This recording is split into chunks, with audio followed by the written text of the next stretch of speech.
Hey everybody, and welcome to my N5 series on the Dirtywave M8, where I cover a topic in about 5 minutes. True Boo Boo, True Bow Bow, somewhere in there, I don't know how to pronounce the name correctly, writes in and asks how we can do a quick render from the Dirtywave M8 to render through an external effect like the SP404 Mark II. This technically would also work with something like the Korg Chaos Pad 2S or Mini Chaos Pad 2S. This is basically allowing you to, what you want to do is send audio through an effect, route it back in, and then record it into the M8. Traditionally, this is not a great idea because you can create feedback loops. We'll go over that in a second. But a nice side effect that we can actually do with some of this stuff and why the SP404 Mark II works is for two reasons. One, we do have MIDI on here. So if we hooked up the MIDI, we can actually send MIDI signals to control effects and do some parameter automation that can be really cool and really powerful. And secondly, the SP404 Mark II also has a handy dandy headphone output, which is why you're going to be able to monitor anything and hear what I'm going to show you, but is also where you want to be careful with your feedback loops. Otherwise, if we come back to the Chaos Pad Mini here, both of these, the M8 and the Chaos Pad MIDI, both only have one input and one output, so we don't have a way to monitor anything. And beyond that, if you want to be able to do that, you're going to need to have a headphone splitter somewhere on one of the outputs so that you can inject some headphones. Problem with doing that is you usually see like a 2 to 6 dB decrease in the audio. So you're going to have to bump that back up if you're going to do it that way. The SP404 Mark II has its own amplifier, so we don't have that problem. And this does work. I promise. And as I said, I want to go over a few things for what you want to be careful of. So just to get started, I'm going to turn ext source off.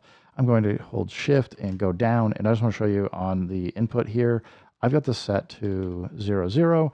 If you have, this is basically what I would call monitoring. If you have monitoring on where you can listen to the input on both the M8 and the SP404 Mark II, you're going to create a feedback loop. And just be prepared.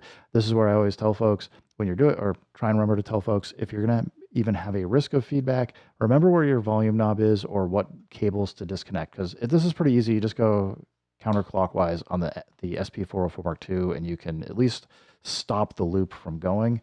I've tested this plenty, and I haven't had any problems, though. So as of firmware 6.00a, this seems to work the way that we would all hope, dream, and expect to.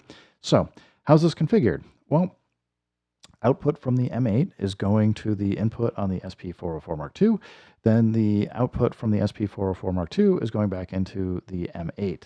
This is where we're creating the feedback loop. And as I said, we're getting the audio so we can monitor here. So I hold shift and go back up. Got this drum and bass track that I've been kind of playing around with getting started. Can't hear it, but we're going to hit ext source. You can now hear it, and it sounds perfectly fine. Doesn't sound like we're getting any feedback. It's not blasting it out, anything else. So we're good there. And let's say I want to be able to take those drums, just the drums, for instance. I want to be able to drop the isolator in and kind of have the change be affected by the SP404 Mark II, and then have that be something I can work with afterwards. I'm going to hit play just to stop it playing. To do this quick render, you just hold shift, tap option, and you just do it on whatever cell it is that you'd like to render out. I'm going to double tap edit, which is going to be what goes into the quick render mode.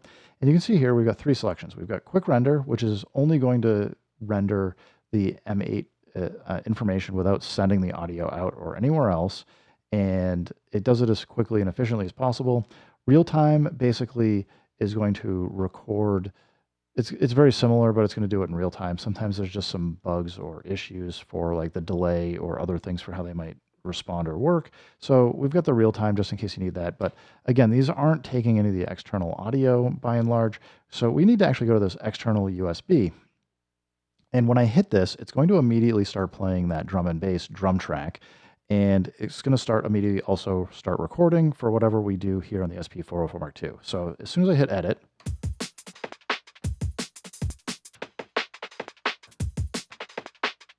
and we've now got what we should have is a new sample that's been quick rendered through the SP404 Mark II and saved over here. So if I've created this dummy track 11, if I come in and it will automatically create a new sample instrument or program.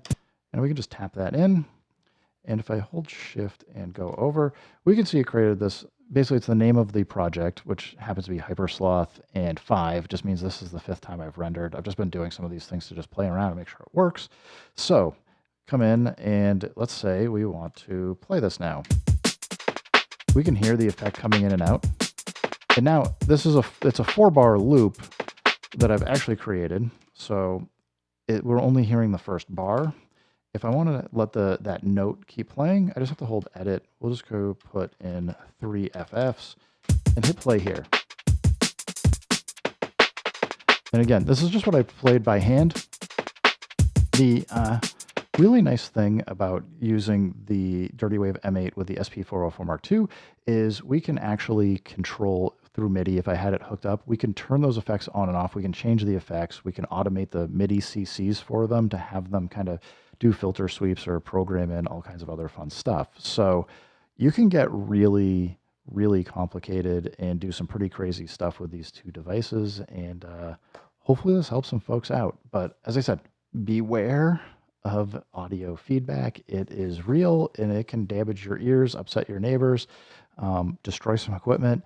It is possible to do it. So just, again, make sure you have your audio set to input on the M8 set to 00. Make sure that you remember where your volume knob is, or just tap EXT source to turn it off if you need to, just to quick kill it. With that said, thank you for the question. As always, appreciate it. Happy to try and get you guys as much answers and information as possible, whatever I have for devices. Thanks everyone for stopping by. Keep making music, keep having fun. Remember, if it sounds good, it is good.